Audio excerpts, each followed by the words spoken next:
Assalamualaikum warahmatullahi wabarakatuh. Wah, semangat semua ya sepertinya hari ini. Baik anak-anak, sebelum memulai pembelajaran kita pada pagi hari ini, alangkah lebih baiknya kita buka dengan membaca doa secara bersama-sama ya. Ketua kelas, Ibu minta tolong pimpin doanya.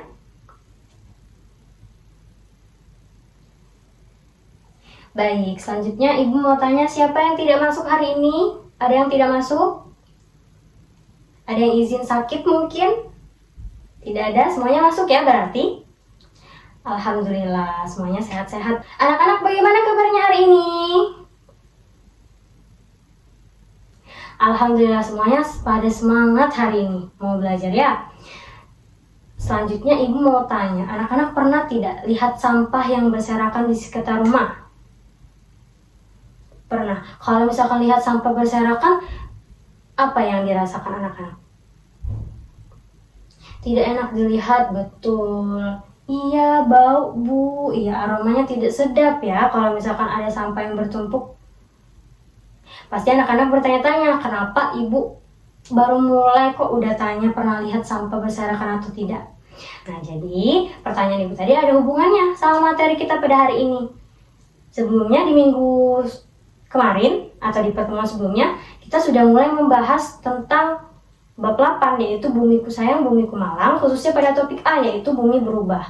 Nah, minggu ini di pertemuan ini kita akan lanjutkan ke topik B yaitu lingkunganku jadi rusak. Nah, sampah tadi ada hubungannya sama materi kita pada hari ini. Oke? Baik. Adapun tujuan pembelajaran kita pada pagi hari ini adalah anak-anak mampu menyebutkan setidaknya 3 contoh kerusakan lingkungan dan menjelaskan dampak serta penyebab dari kerusakan lingkungan. Ibu mau tanya lagi, menurut anak-anak lingkungan yang rusak itu lingkungan yang seperti apa ya? Tahu? Iya, betul sekali, banjir, hutan gundul, kemudian iya, polusi udara. Nah, contoh-contoh yang disebutkan anak-anak tadi itu juga termasuk kerusakan lingkungan. Supaya lebih paham lagi, Ibu akan jelaskan ya. Yang pertama kita perlu tahu, apa sih kerusakan lingkungan itu? Jadi anak-anak, kerusakan lingkungan itu adalah penurunan kualitas lingkungan hidup yang terjadi akibat ulah manusia dan juga peristiwa alam yang mana nantinya akan mengakibatkan pada terancamnya keseimbangan ekosistem dan juga kehidupan manusia. Kalau misalkan penurunan kualitas hidup atau penurunan kualitas lingkungan itu akan berdampak pada manusia, contohnya seperti apa? Seperti yang anak-anak sebutkan tadi ya kan, ada hutan gundul, banjir, polusi udara, itu termasuk dalam kerusakan lingkungan. Nah, Ibu akan sebutkan lagi beberapa contohnya. Yang pertama ada anak-anak pernah tidak mendengar istilah gunung sampah? Iya, jadi gunung sampah itu adalah tumpukan sampah yang berasal dari wilayah sekitaran Jabodetabek yang dikumpulkan di satu tempat yang lama-kelamaan akan menyerupai gunung. Jadi disebutnya gunung sampah. Lah, kalau misalkan sampah yang sedikit menumpuk aja baunya tidak sedap dan tidak enak dipandang, apalagi kalau sudah menggunung, ya kan? Itu termasuk salah satu contoh kerusakan lingkungan. Contoh selanjutnya, hutan gundul. Kalau anak-anak pernah lihat tidak, hutan yang tidak ada lagi pohonnya, sudah ditebang semuanya secara paksa oleh manusia. Nah, itu juga termasuk contoh kerusakan lingkungan yang akan berakibat pada manusia dan juga makhluk-makhluk lain yang ada di bumi. Selanjutnya ada asap yang dihasilkan dari industri. Ya, itu termasuk ke dalam salah satu contoh kerusakan lingkungan yang mana nantinya akan menyebabkan polusi udara, yang menyebabkan udara itu menjadi tidak sehat dan tidak baik lagi untuk kita hirup. Dari beberapa contoh tadi, anak-anak pernah mendengar pasti ya. Selanjutnya, setelah mengetahui pengertian dan juga contoh, kita juga perlu untuk mengetahui penyebab dari kerusakan lingkungan. Penyebabnya apa saja sih, Bu? Nah, yang pertama itu adalah karena ulah manusia. Dan yang kedua adalah karena peristiwa alam. Perbuatan manusia yang seperti apa, ulah manusia seperti apa yang bisa mengakibatkan bencana alam atau kerusakan lingkungan? Ibu kasih contoh. Salah satunya ada penebangan hutan secara paksa untuk pembukaan lahan sawit dan juga tambang. Ini salah satu contoh perbuatan manusia atau ulah manusia yang bisa menyebabkan kerusakan lingkungan. Kalau misalkan hutan itu lama-kelamaan habis karena ditebangi untuk keperluan lahan sawit dan juga tambang, maka penyerapan air hujan menjadi tidak maksimal, sehingga rentan terjadi longsor, rentan terjadi banjir, ya kan? Jadi penebangan hutan secara liar ini atau penggunaan hutan ini menjadi salah satu ulah manusia yang dapat menyebabkan kerusakan lingkungan. Selanjutnya ada apa lagi? Ada pembakaran sampah. Anak-anak pernah tidak lihat tetangganya atau orang-orang di sekitarnya yang bakaran sampah? Pernah? Kalau misalkan ada orang bakar-bakar sampah, udaranya jadi tidak sedap kan dihirup? Betul. Nah, itu termasuk kerusakan lingkungan karena asap dari bakaran sampah itu akan menyebabkan polusi udara, yang menyebabkan kualitas udara menjadi tidak baik dan tidak bagus lagi untuk dihirup.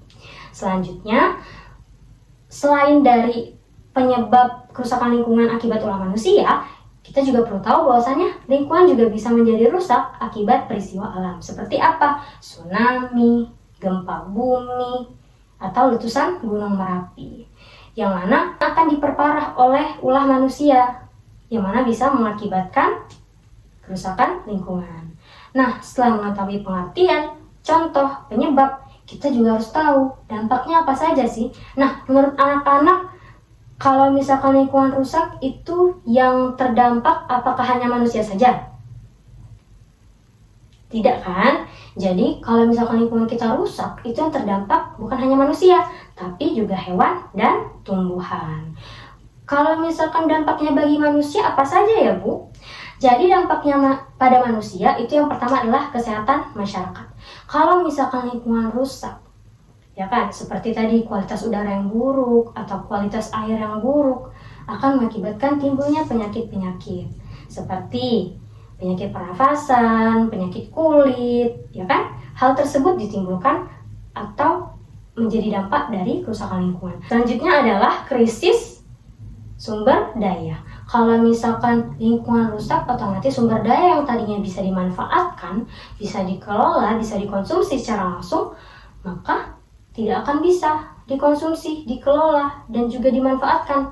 Seperti apa? Kalau misalkan letusan Gunung Merapi yang mengeluarkan lahar panas yang mengalir ke pemukiman warga. Tadinya warga bisa mengkonsumsi atau memanfaatkan sayur-sayur yang ditanam.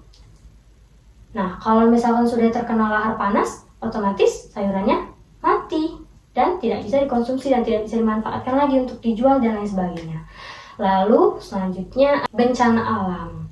Nah, kerusakan lingkungan ini bisa mengakibatkan bencana alam seperti yang anak-anak sebutkan tadi. Kalau misalkan sampah yang lama-lama dibuang ke sungai secara terus-menerus akan mengakibatkan air sungai meluap, yang mana nantinya akan menyebabkan banjir. Jadi akan berdampak juga pada timbulnya bencana alam. Selanjutnya adalah munculnya penyakit zoonosis. Penyakit zoonosis itu adalah penyakit yang berasal dari virus hewan. Virus yang dimiliki oleh hewan. Contohnya, biasanya kotoran tikus, kotoran kecoa, kotoran hewan-hewan seperti itu yang biasanya tidak boleh kontak secara langsung dengan kita atau tersentuh secara langsung dengan kita. Ketika terjadi banjir, kotoran-kotoran tersebut akan mengontaminasi air sehingga secara tidak sadar kita akan terkena, ya kan, kulit kita akan terkena air tersebut yang sudah terkontaminasi oleh kotoran-kotoran tadi. Nah, ini akan menyebabkan timbulnya penyakit-penyakit pada kita seperti penyakit pernafasan, penyakit kulit, gatal-gatal, ya. Itu bisa terjadi atau muncul akibat kerusakan lingkungan. Nah, selanjutnya tadi bukan hanya manusia, tapi hewan juga terkena dampak dari kerusakan lingkungan. Dampaknya seperti apa? Yang pertama adalah kepunahan spesies.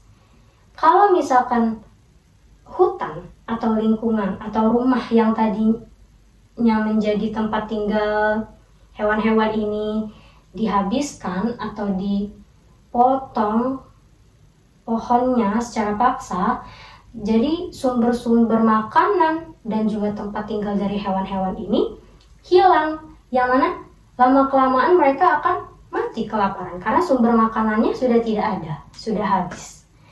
Ya, dirusak oleh manusia biasanya ya. Nah, selanjutnya ada terganggunya rantai makanan. Seperti contoh yang nomor 1 tadi. Kalau misalkan ada salah satu hewan yang punah, maka rantai makanan sudah pasti akan terganggu. Selanjutnya adalah perubahan perilaku. Anak-anak pasti pernah kan mendengar berita ada gajah atau harimau atau hewan-hewan liar yang lain masuk ke pemukiman warga. Nah, ini juga akibat dari kerusakan lingkungan karena tempat tinggal mereka sudah tidak ada.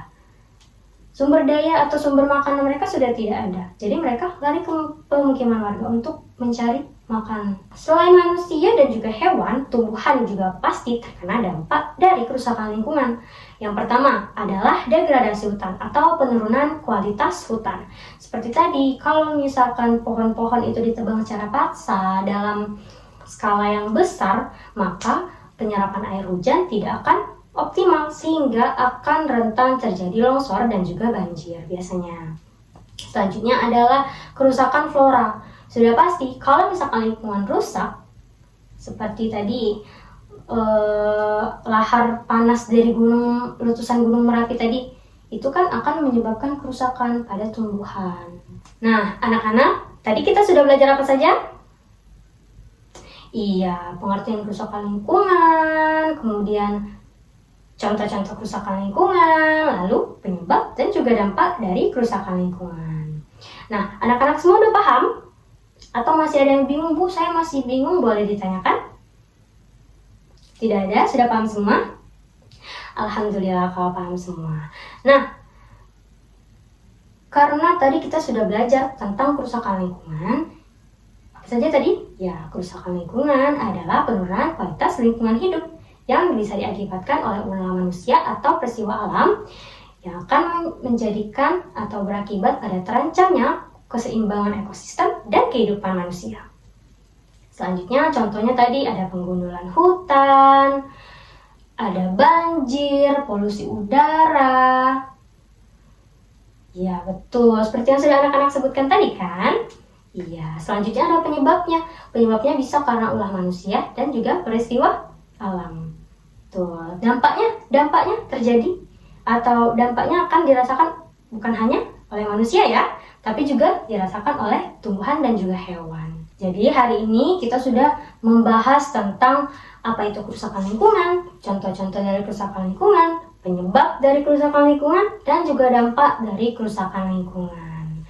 Nah, di minggu ini kita sudah selesai membahas tentang topik B.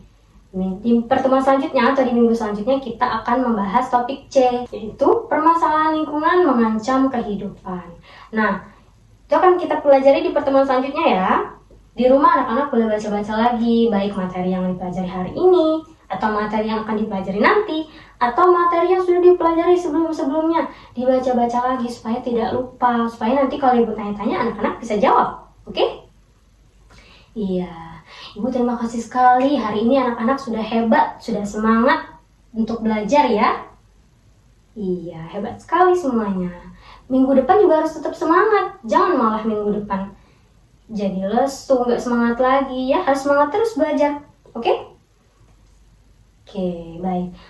Waktu kita sudah hampir habis, ini sepertinya, oh ya, boleh untuk sebelum kita tutup pelajaran kita pada pagi hari ini, ketua kelas, ibu minta tolong untuk pimpin doanya lagi ya. Alhamdulillah. Baik anak-anak, ibu minta maaf kalau misalkan ada kata-kata yang salah. Tetap semangat belajarnya, ibu akhiri. Wassalamualaikum warahmatullahi wabarakatuh.